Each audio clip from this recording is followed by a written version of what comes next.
உலகில் இயற்பியல் துறைக்கு மிகப்பெரிய பங்காற்றியவர்களில் முக்கியமானவர் ஆல்பர்ட் ஐன்ஸ்டீன். நவீன உலகை உருவாக்குவதில் ஐன்ஸ்டீனுக்கு மிக முக்கிய பங்கு இருந்து இருக்கு. அவற்றை யாரும் இன்றளவு மறந்துவிட முடியாது.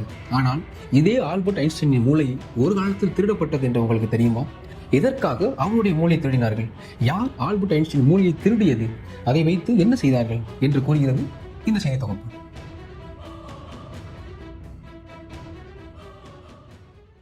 இந்த உலகில் வாழ்ந்த தலை சிறந்த அறிவியல் ஆராய்ச்சியாளர்களில் ஒருவராக ஆல்பர்ட் ஐன்ஸ்டீன் இருந்திருக்காரு. பிசிக்ஸுக்காக நோபல் பரிசு பெற்ற இவர் பல சாதனைகளையும் படைத்திருக்கார். இது நம்ம எல்லாரும் அறிந்ததுதான்.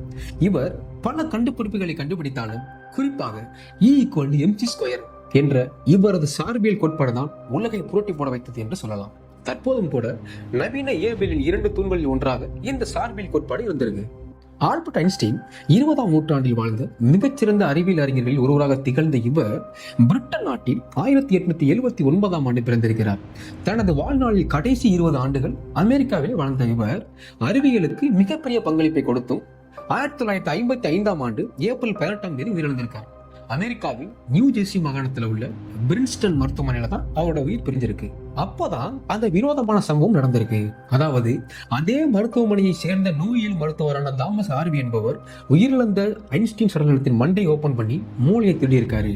திருடிட்டு இது எதுவுமே நடக்காத மாதிரி பிரேத பரிசோதனையை முடிச்சு அவங்க வீட்டுக்கு கொடுத்து அனுப்பிட்டாரு. அவங்களும் கொண்ட நேரம் அவரை எரிச்சிட்டாங்க.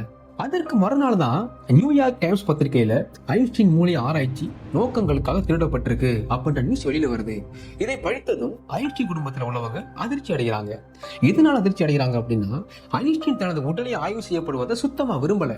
அவரை யாரும் கடவுள் போல பிரார்த்தனை செய்யக்கூடாது என்பதில் தெளிவா இருந்திருக்காரு. இந்த காரணத்தால நான் இறந்த பிறகு என்னை புதைக்காமல் எரித்து என்னுடைய சாம்பலை யாருக்கும் தெரியாமல் கரைத்து விடுங்கள் என்று எழுதி வச்சுட்டு செத்து போயிருக்காரு.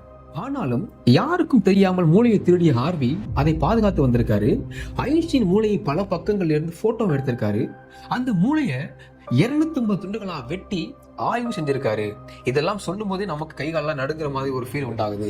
இந்த சம்பவம் அப்போது பேசி பொருளா இருக்கு, பெரிய விதமா பேசியிருக்காங்க. இந்த பரப்புல பெருசாக இன்னொரு உண்மையும் வெளியில வர ஆரம்பிக்குது.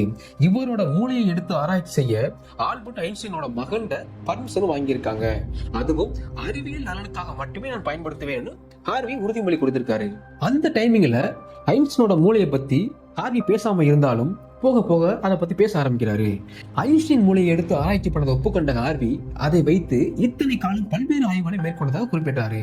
ஐன்ஸ்டீன் இறந்து சுமார் 30 ஆண்டுகள் கழித்தும் 1985ஆம் ஆண்டு ஐன்ஸ்டீன் மூளை தொடர்பான தனது ஆய்வுகள் எல்லாவற்றையும் கட்டுரையா வெளியிட்டிருக்காங்க.